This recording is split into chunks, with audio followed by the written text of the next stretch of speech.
The Access Media is up to its old tricks. They are coming after Jim Caviezel and the Sound of Freedom. And Jim Caviezel has a response to the people coming after him and the film. So just to give you an example of the kind of people that are coming after him, we've got Miles Klee over at Rolling Stone, not only deriding the film and the film star, Jim Caviezel, but he's also deriding the people who are actually going to see the film, or at least the ones he allegedly saw the film with in theaters. He said it's just disgusting what he said about these people. He said, the mostly white-haired audience around me could be relied on to gasp, moan in pity, mutter condemnations, applaud, and bellow amen at moments of righteous fury, as when Ballard declares that God's children are not for sale. They were entranced by what they clearly took for a searing expose, not even the occasional nasty coughing fit, and we had no shortage of those, could break the spell. So you can clearly see he's just kind of deriding the people that he went to see the film with, looking down his nose upon them, just being very snooty and elitist, and just really just nasty, disgusting behavior that's like just completely uncalled for his fellow moviegoers.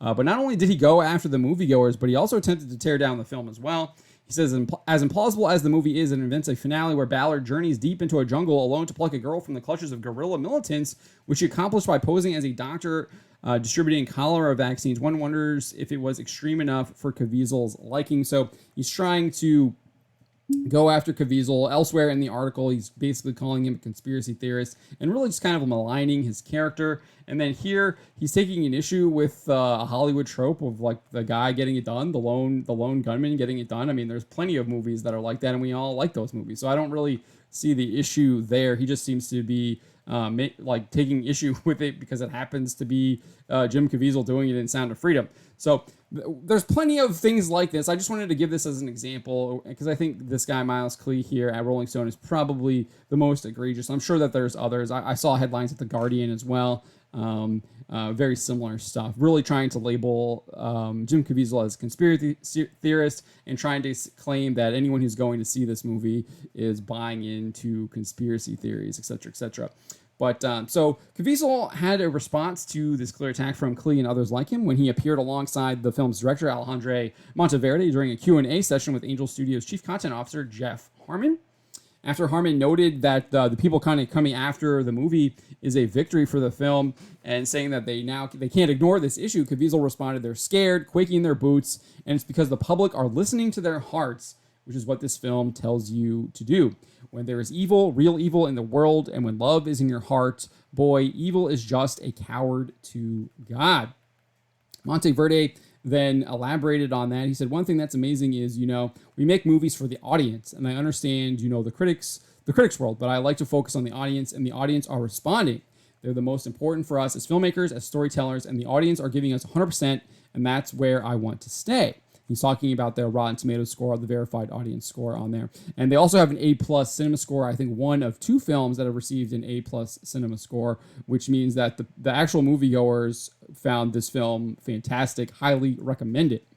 What's interesting, too, I love this. He actually kind of shares a parable here that he says he heard from the film's producer and actor, Eduardo Verastegui. He said, when an eagle is flying and the crows go behind, like they come in packs and they go behind the eagle to try to put her down with their weight, the eagle, instead of fighting the crows, what the eagle does is continues to fly higher because eagles can actually breathe with less oxygen. So they go really, really, really high. They continue to fly high, and the crows, instead of fighting them, the crows just completely fall off because of lack of oxygen. He then said, I like that symbolism. Instead of fighting any negativeness or anything, they just keep flying up. Let's keep going. Very positive message there. Wants to keep going with this film. And then when Harmon brought up that negative reviews of the film feature Caviezel's personal beliefs and his politics, his Catholic beliefs and his Christian beliefs that he expresses quite openly in a lot of the interviews that he's done in promoting the film, he responded, it's really funny when they don't like my politics because my politics are the Constitution of the United States. I want everybody to be free under the Constitution of the United States with inalienable rights, including unborn and born children. They have a right, and that's why we are not Nazi Germany. This is ridiculous. What they say about me is really none of my business. Not when you have children now. You don't care anymore, and you realize what we're going to leave them. So this is our Concord Bridge, except it's not coming with a bullet. It's coming with a film, and Sound of Freedom is that. It is that freedom. So that is what Jim Caviezel had to say in response to people like the author at Rolling Stone about Sound of Freedom. Just pretty much great response there, saying that they're scared and he doesn't really care about what they have to say because he's got more important things to worry about, like his children and what we're going to leave them when our time is up.